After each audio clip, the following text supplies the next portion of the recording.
What an unbelievable game with everything riding on it. To have a team that has been beaten up from the beginning to come through the storm and be here on this day to have an opportunity to showcase who we are to the nation against one of the top teams in the country for the second time around, it's pretty amazing. It's a great day. That's all I can say to be a Tiger, because we definitely put ourselves in a situation where we can be proud of, should be proud of today. Cassie in the middle. Penny, you mentioned the pride and showcasing your team. From where you guys started the season to now finishing, winning 10 out of the last 11 and setting yourself up for March, do you feel vindicated at all? Man, I feel blessed, to be very honest with you, because the guys came together at the right time. The staff came together at the right time. It just seemed like, and I called it like spiritual momentum. It just seemed like everything started to happen kind of spiritually for our team with the prayers and with the understanding of where we wanted to be, guys leaving egos at the door, and the entire building coming together as one. Terry in the back and then Steve. Hey, Coach, you started the season with a message called tunnel vision. How were you guys able to block out all the noise, all the pressure leading up to this game, and come up with the energy you did first half and second half? Yeah, well, we understood what the mission was, and the guys carried out the mission. The way that we could lock in is we was doing every game 1-0. We weren't looking ahead. We were just staying in the moment and putting ourselves in that position for every game to go out there and compete. And through this whole entire run, there was only one really ugly game, and it was at SMU. And everything else has been beautiful. So for us, we just basically locked down and really just kind of relied on one another and just kind of put it all out on the line. Steven and then Mike and then Mark. You guys have obviously been playing pretty well down the stretch, but from the opening tip, it seemed like you guys were on the mission. Do you feel like this was probably the best game you guys have played this season? Yeah, I think this was one of them for sure. I mean, with the team, the way that they played defense, I think the Alabama game was pretty good because they were coming off beating Houston and Gonzaga, and they were on a high. This game, pretty good because we know who Houston is.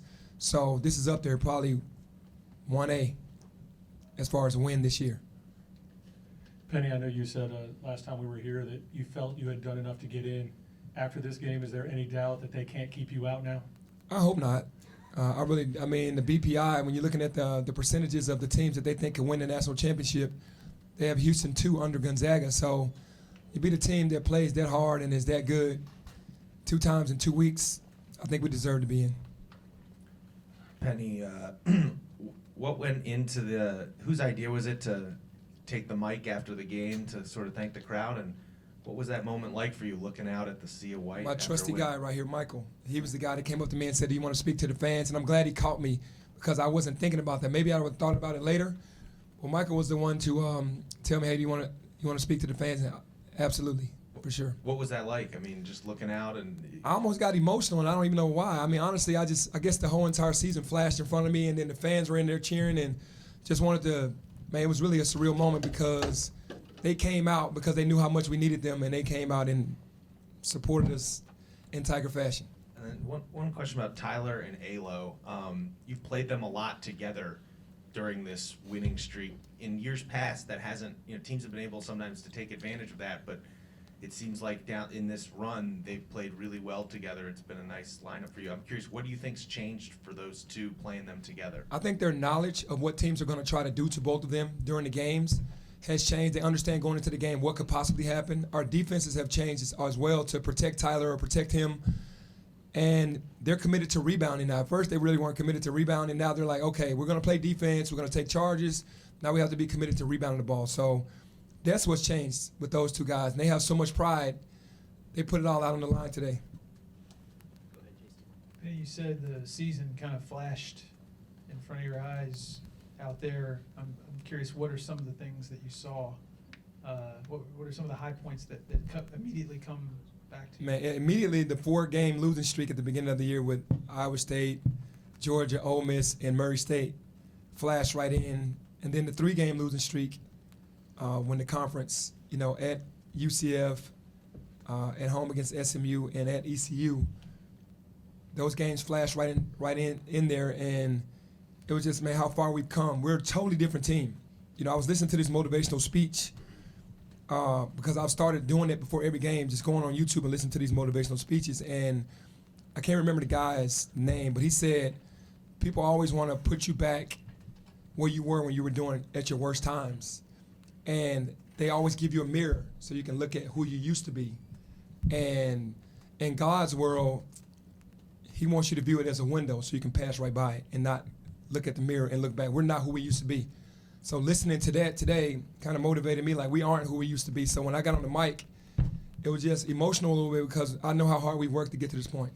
How long do you celebrate this before? Because, I mean, you got still business to take care of. I mean, we don't want to be so shallow to where we're not celebrating victories because it's been a long season. We do know we have to go to the AAC tournament and still represent what we've already shown. We're not relaxing by any means, but we're going to enjoy this one. You know, to beat Houston 2 times in one season with everything on the line. We can enjoy this one today and possibly be off tomorrow, but then it's right back to work. We'll go Jeff, then Michael, Clayton, Steve. Looking out at that crowd and seeing that scene today, Penny, is that what you envisioned when you took this job in the first place, bringing this back and getting it delivered back to the tournament? Absolutely. That's real Tiger basketball. And I'm glad that the guys didn't get a chance to see that last year or even this year because of the COVID restrictions and things of that nature, that they actually saw Tiger basketball. This is what I'm used to. And it feels good to be back here.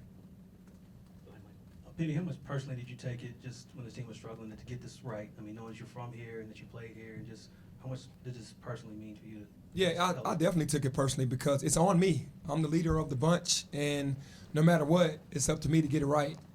And the staff and I, you know, we had some knockdown, drag-out days, but I knew it was going to be better for us, and I put a lot of pressure on myself to get it right. And thank God it did turn in the right direction at the right time. Stephen, go ahead, and then we'll go Clayton and Mike, and that might be it.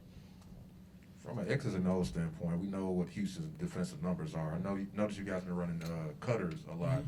I guess, what can you tell us about that and why you think that's been so effective over these winning streak you guys have been on? I think it's a pressure release. It gives our guys movement. It's a pressure release. It gets everybody to touch the ball in the process of the offense, and it moves it from strong to weak, where we're going to move the defense instead of being stagnant and playing one-on-one. That's what we were earlier in the season. Now with the ball movement, it makes teams they can make a mistake, and we got to lay up with Tyler Harris while they were going on a run. So that Cutter's offense has been so special for all of those reasons.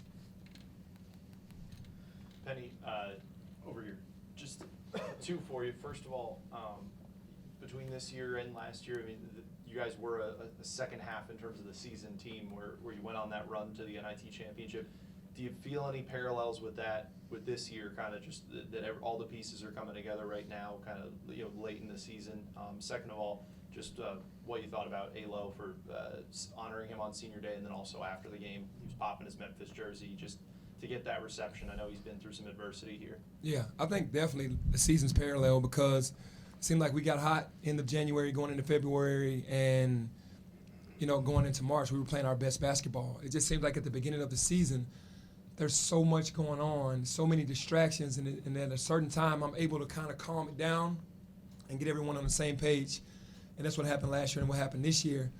And as far as Alo, man, what he's gone through from decommitting from Wichita State to come to Memphis, having a lot of expectations, starting as a freshman with Tyler Harris in the backcourt with Jeremiah Martin, to go through all of those years and not to ever reach an NCAA tournament when he's probably one of the winningest players to ever come out of the city or the state of Tennessee or the city of Memphis, from middle school to high school.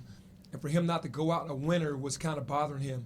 So to see what happened today, ironically, he's the only guy that walks out. He gets the ovation, he gets the attention, and I thought that was definitely formidable for him as the guy, the 901 guy, he and Tyler, but definitely the guy that's been here 4 years straight through all of the adversity to get that warm welcome and to have a great game and to get a victory against a tough team. You couldn't have dreamed it any better. Penny, it was less than 2 months ago you were sitting in that same seat at one of those difficult times where you had that vent that went national and you took a lot of hits for that. I don't remember that. I know you apologized for it, but that moment there maybe symbolized you galvanizing this team and what you've done since then. If you look back to that moment to now, I don't want to say how important was that moment, but did that maybe galvanize this team and you and this city to kind of make the push to what you're doing right now? I can say yes, because the boys responded to that like coach is fighting for us. It's time to get on the right track. So they definitely appreciated me doing that, not from the point of view of all the curse words, but kind of taking up for them. And that changed the mindset in practice. I could just tell the next practice they were like a little more antsy and a little more energetic to like, all right, we got to have coaches back. He has our back.